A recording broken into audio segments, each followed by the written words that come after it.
Just a profile. Yeah. Good evening, everyone. Thank you for your patience. We'll call the meeting to order for the July 13th regular City Council meeting. Madam Clerk. The record will reflect that Councilmember Duffield is absent. Thank you, Mr. Harp. We do have a closed session announcement this evening, Mayor Avery, in regards to agenda item number 4C2, which is a lawsuit filed by JSX Air and Jet Suite X against the County of Orange related to JSX operation at John Wayne Airport. The City Council authorized the City Attorney's Office to intervene in the action and or file an amicus brief if the court does not allow the city to intervene. The motion was made by Mayor Pro Tem Muldoon and seconded by Council Member Diane Dixon. All council members voted in favor of the motion except for Councilmember Duffield, who was absent. Thank you. So we'll move on to the invocation and pledge of allegiance. Derek Davis, Second Church of Christ Scientist, will provide the invocation, and Councilmember Dixon will lead us in the pledge.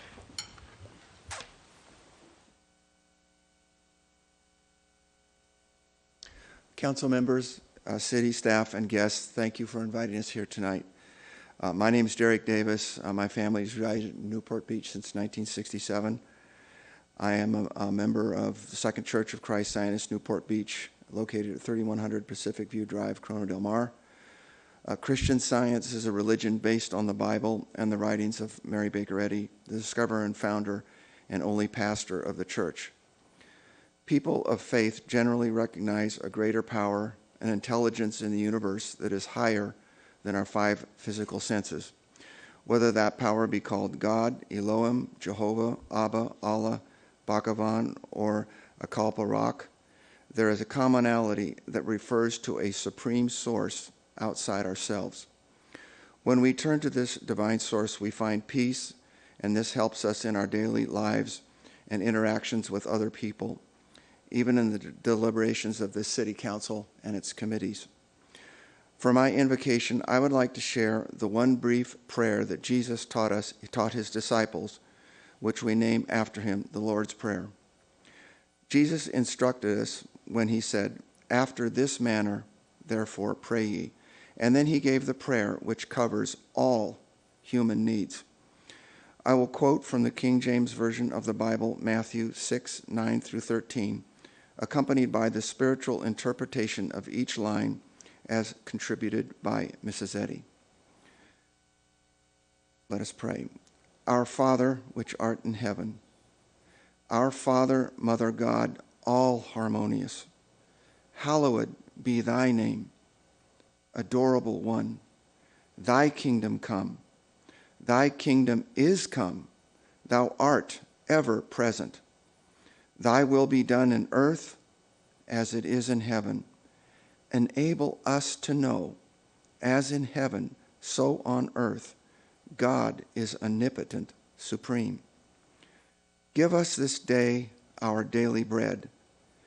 Give us grace for today. Feed the famished affections. And forgive us our debts as we forgive our debtors. And love is reflected in love. And lead us not into temptation, but deliver us from evil. For God leadeth us not into temptation, but delivers us from sin, disease, and death. For thine is the kingdom, and the power, and the glory forever. For God is infinite, all power, all life, truth, love, over all and all. Thank you, and blessings. Thank you. That was lovely. Please place your right hand over your heart and salute the flag of our great nation. Let's begin. I pledge allegiance to the flag of the United States of America and to the republic for which it stands, one nation, under God, indivisible, with liberty and justice for all.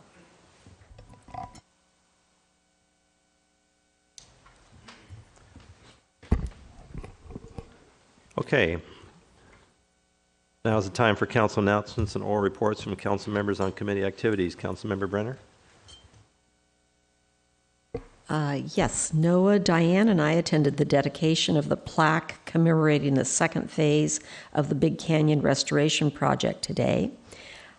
Yesterday, Will, Diane, and I attended yet another meeting of the Solid Waste Recycling Ad Hoc Committee with city staff and consultants. A great deal more information will be coming out within the next 2 to 3 months about steps being taken to bring us up to date in our recycling efforts. I also met with Larry Tucker, Ed Selich, and the Good Neighbor Newport group to learn more about inclusionary policies and design standards. Diane and I did the Crab Cooker grand reopening, and it is beautiful. I believe they opened for business yesterday or today, and lines are probably forming around the block as we speak.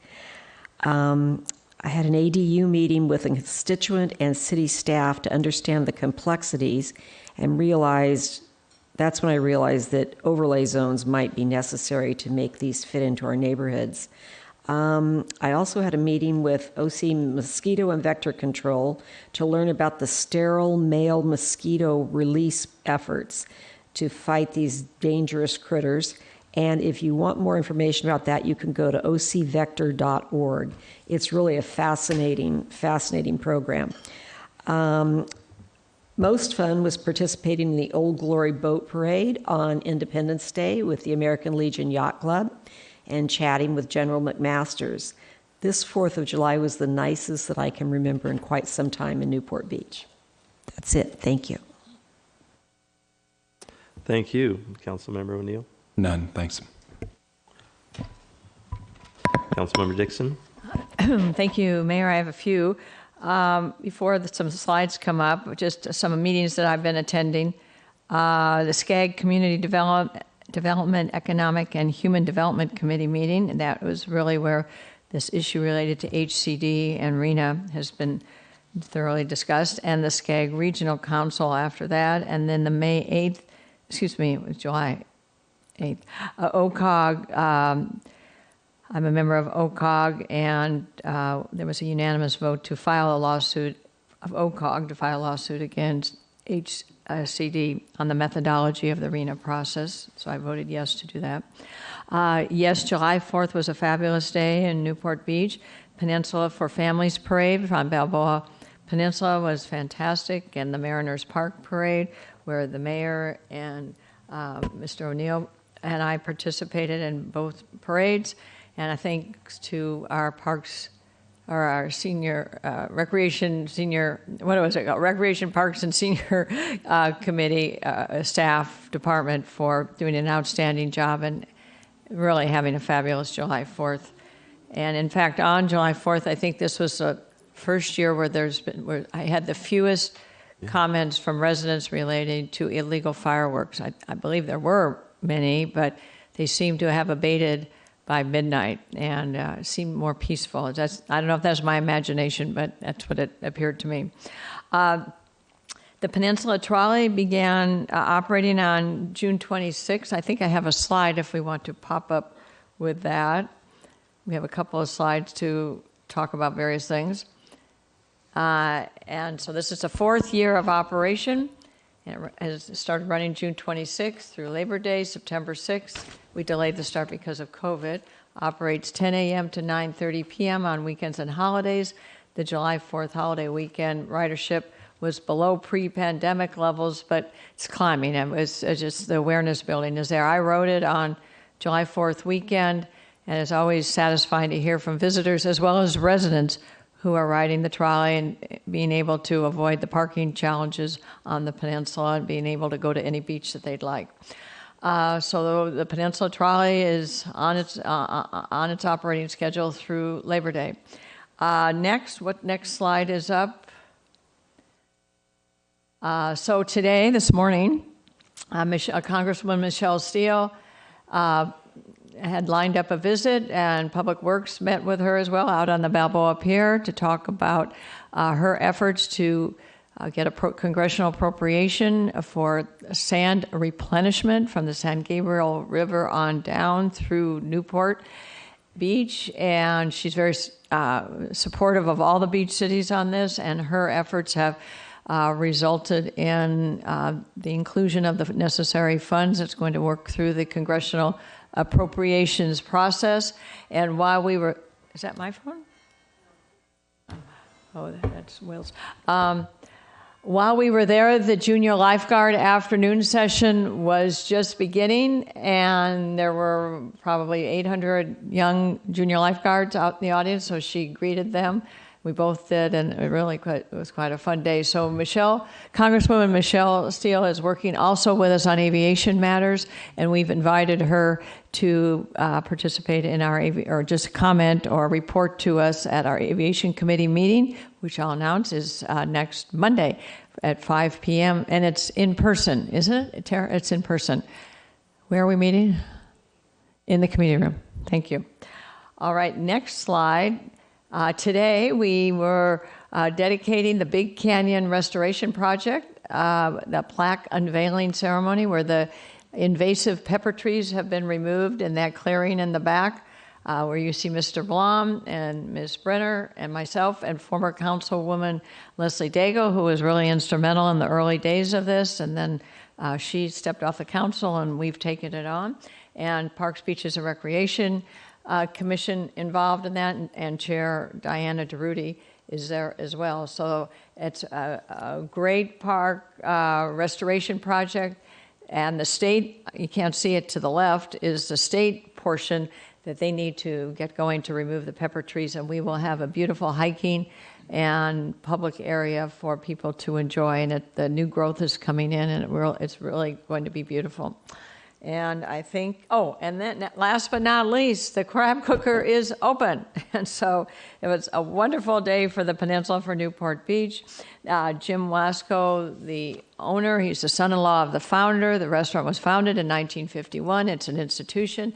And thanks to our community development staff and public works staff and working with the crab cooker to replicate virtually identically the original structure.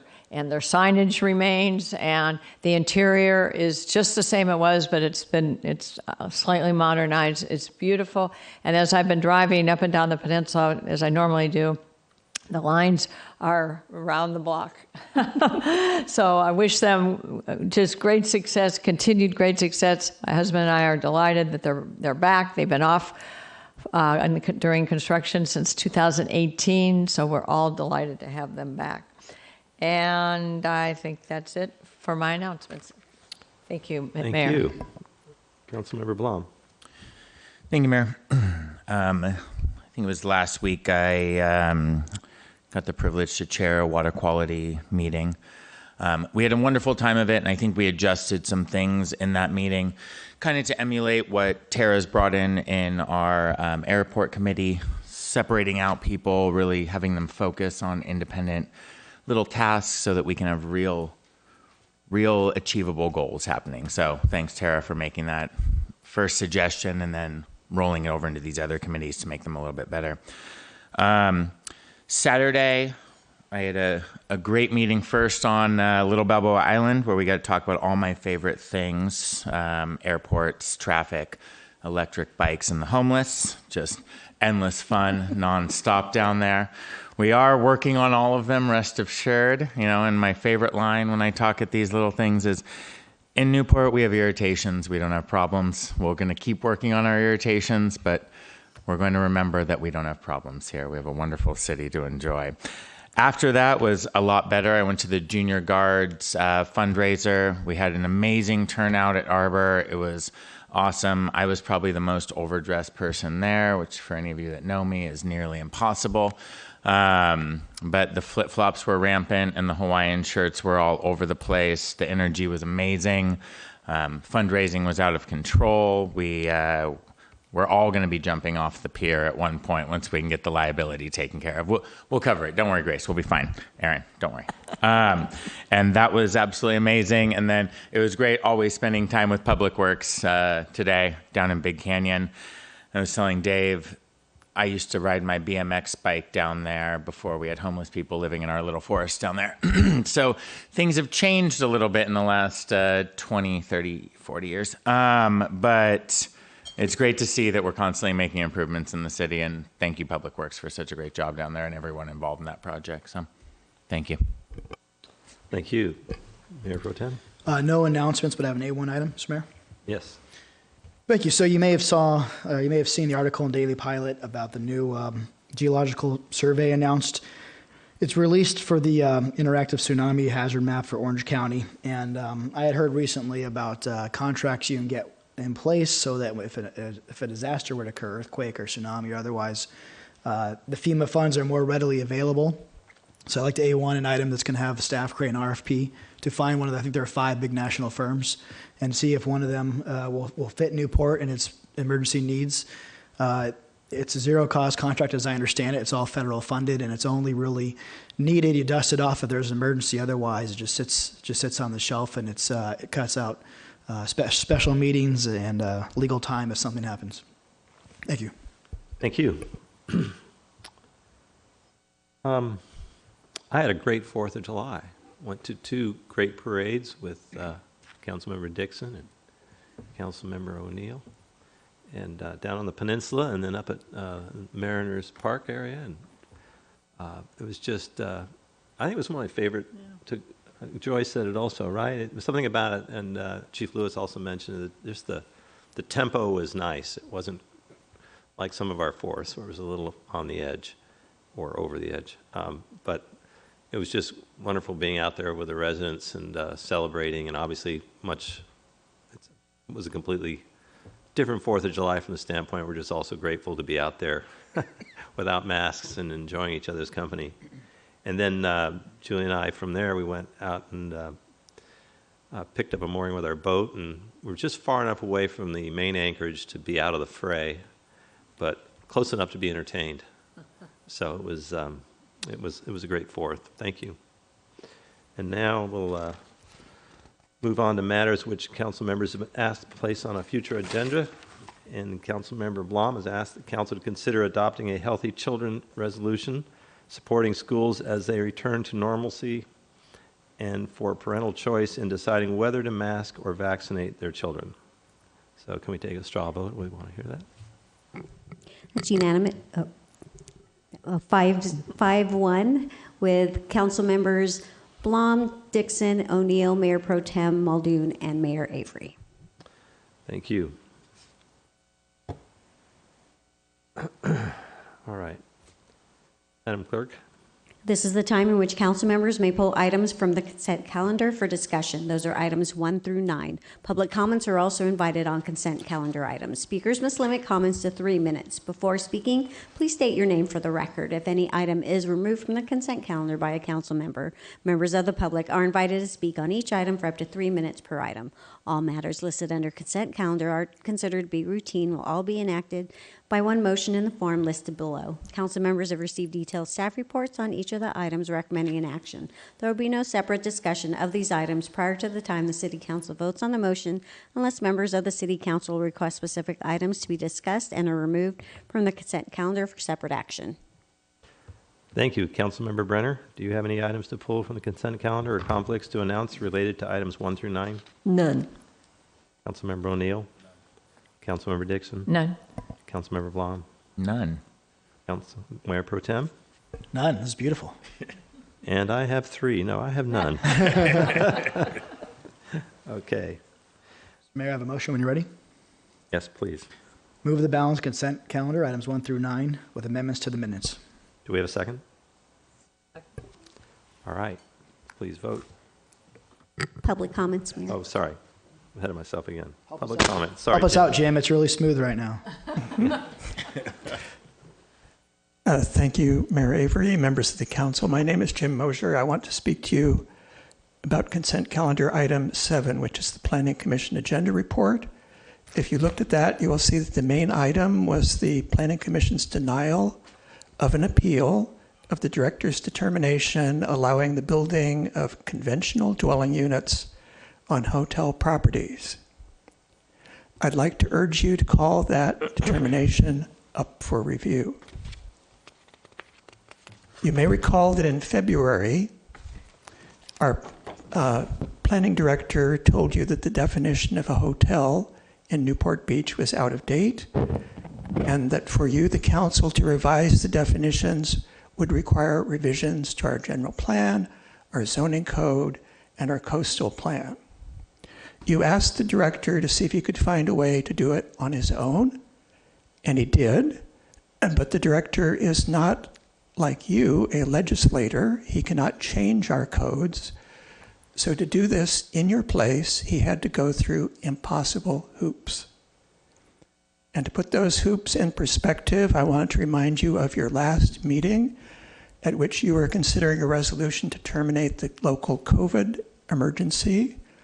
I suggested that you consider carefully whether ending the emergency would jeopardize our eligibility for certain grants. Councilman O'Neill said the council had no choice because the council cannot make false findings, and he would not want to live in a city where a council made false findings. Well, to make this determination, you forced our community development director to make false findings.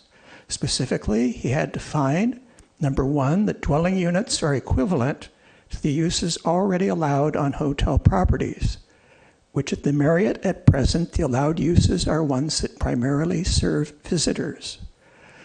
Dwelling units, unless they're used as a short-term lodging, are not primarily intended to serve visitors. You cannot make that finding. Second, he had to make a finding that dwelling units are not allowed anywhere else in the city.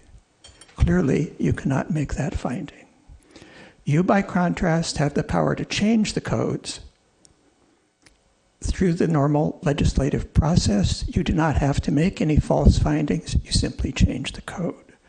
You may have had some concern that adding, whatever it is here, 492 new dwellings to the general plan would trigger a green light vote. You can rest assured our community development director told the Planning Commission last Thursday that taking away hotel rooms, well, he told them that green light is concerned only about making significant increases to density or intensity, and he told them that taking away hotel rooms and adding new dwelling units did not change either. Therefore, even if this was processed as a general plan amendment, it would not trigger green light. So I suggest that you call this up for review, ask the director to rescind his determination, and do this through the proper process without false findings. Thank you. Thank you. Do we have any other public comments? Please step forward. I haven't had this approved, so I'm not sure if I'm able to speak on it or not. Haven't had what approved? Items 1 through 9? Yes. Okay, so it has to be on, it has to be For on right calendar? now, yes. Okay. Public comments on consent calendar. Okay, so then I can submit this to you then, when? This is for a non-agenda item?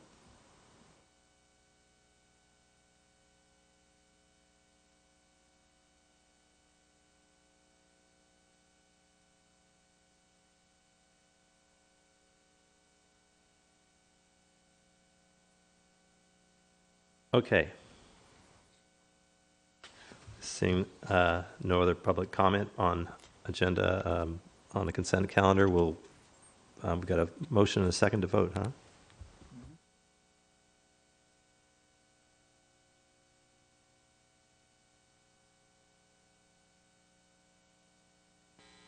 Thank you, Brandy. Please vote. Motion carries unanimously, 6-0. Thank you. All right. Now we have public comments on non-agenda items. Come on up. Thank you.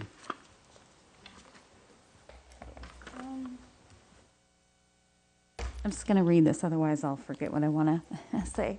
Okay. Okay, so I believe the city of Newport Beach we should be leaders of change. And citizens and people around the world look to us to set good examples. Sometimes,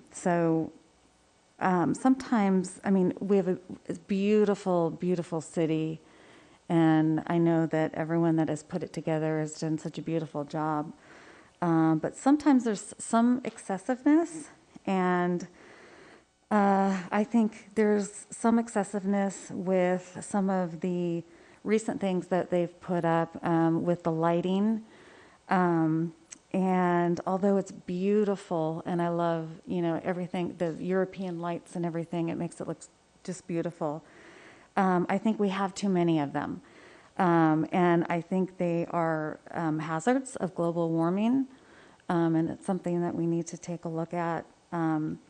Also, I don't know if there's any oversight committee in Newport Beach about regulating electricity and the amount of electricity that is being put forth through all the wires that we have. But there's an overabundance of them, and there's some dangers. So the cell phone usage, computer usage, electricity, and LED lights all add to global warming. Let's see, I went to Ace the other day to buy some light bulbs, and I couldn't find any that didn't have any lead in it. And on the market these days, you can buy this little handy device, and it's called a tri-field electromagnetic field, and it's trying to decide how much radiation is coming from lead light bulbs. And I discovered that it should be less than 50 VMs, but a lot of my light bulbs were that I tested at my house was like over 250. So that can be a danger, and also add to a lot of radiation to our world. And then also, cell phones can emit radiation, and we have an abundance of people walking around with cell phones, and you can't control people who are on their cell phones. And so, within 6 feet, within a distance of 6 feet from somebody else, you're going to probably be getting their blue rays. So my proposal is to have public areas where you can use cell phones in one area, so we don't have to be exposed to everyone else's radiation, because it's similar to smoking. I don't want to be exposed to somebody else's smoking if I don't have to be.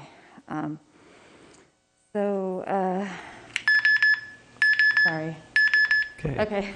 Thank you very much for your Sure. comments. You're welcome. All right, we're moving now to the public hearing item. Mayor. Oh, Mr. Mosher, sorry. Yeah, thank you, Mayor Avery. I just wanted to notice again, as I did at your last meeting, the absence of any opportunity on the agenda for the public to phone in their comments to you. And I think a pretty paltry turnout by the public at this meeting. This morning, I was at a meeting of the Costa Mesa Sanitary District, whose sewer system I happen to be a partner to. And their staff was committing to their board, it's a tiny little agency, that as they resumed in-person board meetings, they would absolutely continue a Zoom opportunity for the public to participate. If a little agency like that can do it, I really wonder why the city of Newport Beach cannot. Thank you. Thank you.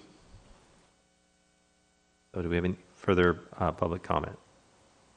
All right, moving on to the public hearing item number 10, resolution number 2021-64, second substantial amendment to the 2020-21 annual action plan for the Federal Community Development Block Grant Program. Mr. Churches. Thank you, Mayor Avery and City Council members. So this is a community development block grant program that it's called COVID-3, CV3, and it's really to prevent members of the public to be affected by COVID or to support them that are affected by COVID. So this is just a substantial amendment. There is going to be a portion of the money, about $24,000, that are going to be allocated towards administration. The remaining amount of the money, we're going to go out to an RFP process, and we wrote down that it'll help about 30 members of the public. That was just an assumption when we wrote that in.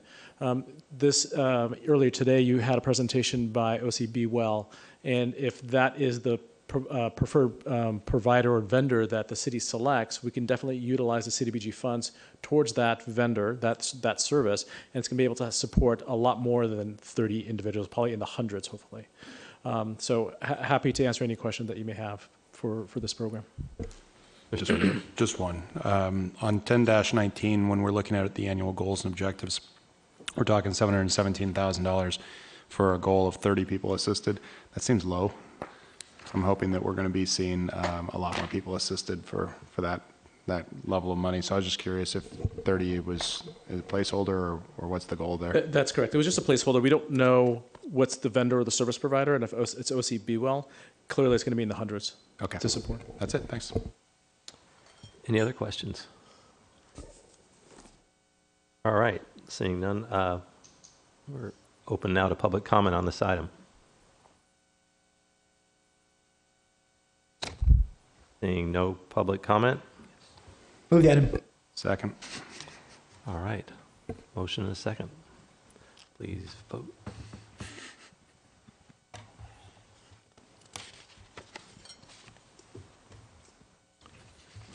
Motion carries unanimously, 6-0. So we're on to current business. Item 11 is an item to rescind the resolution number 9770 and approve resolution number 2021-65 for solid waste, recyclable, and organic service fee for the use of the Washington Street tree bins. And Mayor, we might have- certainly there's the staff report laid out on the specifics on this, so we're certainly, we can do a we brief good? presentation or answer questions as I needed. think we're good up here. Okay. Thank you. So we have no council questions or comments, and we're open to hear from the public on this item. Seeing none? Yep. Mayor Avery, it looks like you're going to have a short meeting tonight, so I'm going to take this opportunity. Might be slightly off topic, but looking at the contract, I see it's with CR&R, and they're presumably asking for some increased fees. I wanted to mention that I'm a little bit concerned about the bigger contract with CR&R apparently being negotiated kind of offline with a little committee that the public doesn't know what's happening too much about. And I need to prepare something and send a memo, I think, to you, calling your attention to some things I have heard at the meetings of the Costa Mesa Sanitary District, who contracts with CR&R for residential trash pickup. At their meeting today, they were setting some benchmarks for CR&R because they did not think their performance was up to what they're expecting in their contract. And there's also some questions about how much they're charging for recycling and the whole idea of whether they want to change the city of Costa Mesa to require, or the Costa Mesa Sanitary District, which includes Santa Ana Heights, to a 3-cart system, which the directors there are quite uncertain that they actually have to do to meet this AB 1383 standard that is mentioned in this report. So it's off topic for exactly this contract with CR&R, but I think there is information that all the council should hear, and not just after it's been processed through a little committee that is hearing just one side without public input. Thank you. Thank you. We have any further council comment? I have. Ms. Dixon?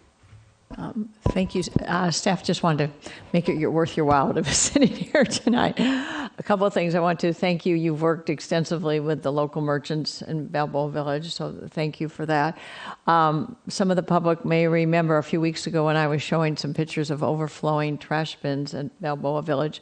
Those were the trash bins that we will be locking up, correct, based on the businesses who will be paying for the usage of those bins. So we're recovering all the costs, and then the costs we're not recovering is for the residents that will be using in that adjacent area, because we provide free trash pickup for residents. So we're recovering all our costs. The participating businesses are increasing their costs because it clearly is a better financial arrangement than they would find if they did this on their own. So as long as they are paying into it, and we'll see how this system goes, and they will have a lock that they access the trash area. Let's see how that works and keep the area clean as well. So thank you for your good work on this, and the business owners are supportive, so as I am. So I'll make a motion to support. Thank you. Second. All right, no further council comment. Let's vote.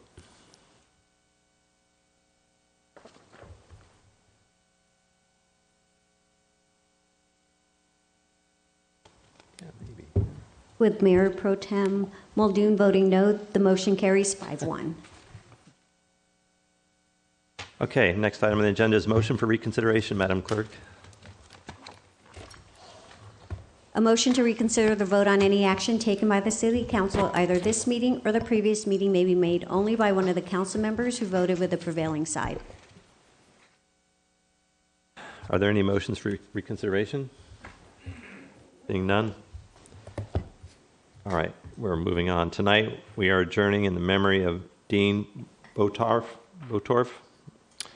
and Aaron Bukovic. And Mr. O'Neill will tell us a little bit about Dean, and I will comment and tell us all about Aaron.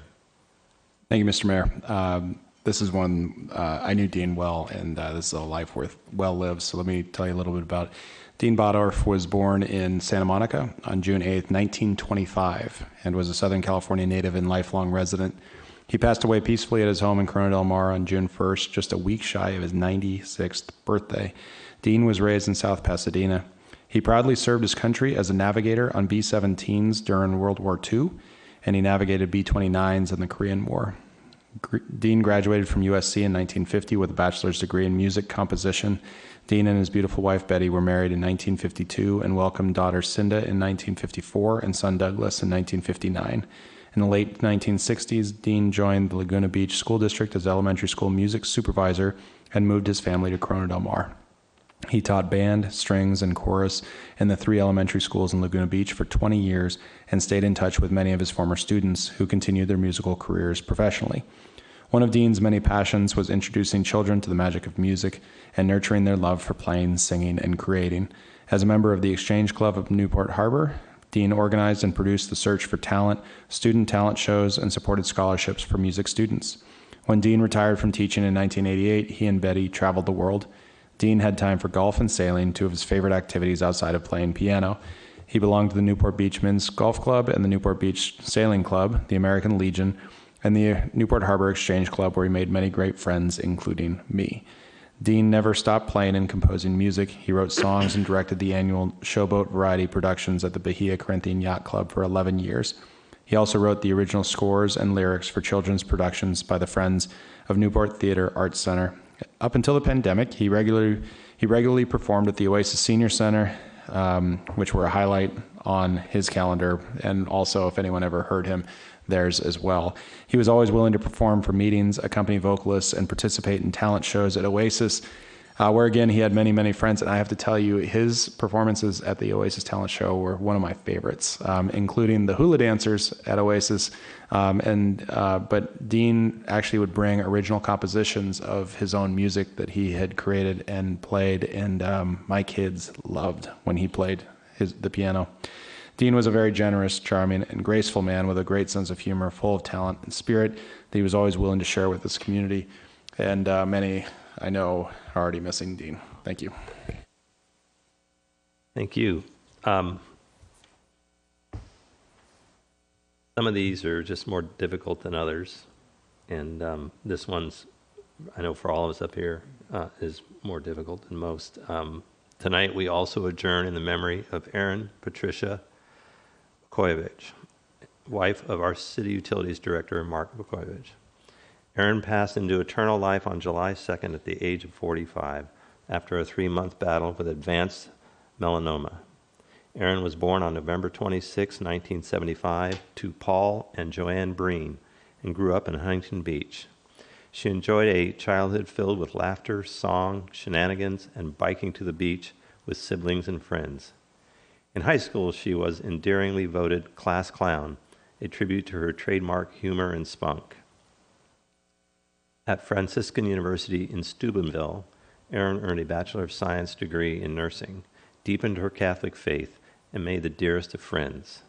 She earned a Master of Science in nursing from the California State University and served as a nurse in the NICU at Long Beach Memorial and Children's Hospital of Orange County.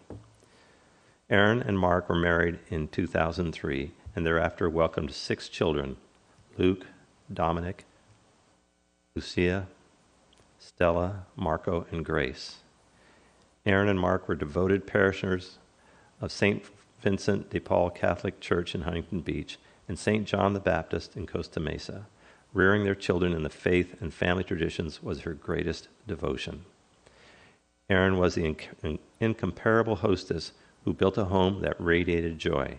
She was ever ready to welcome friend or stranger with a cup of coffee and a witty insight, or, for the kids, a word of wisdom, a snuggle, and a treat.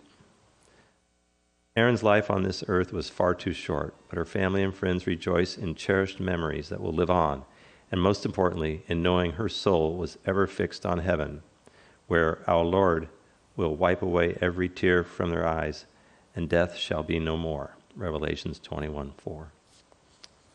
We are adjourned.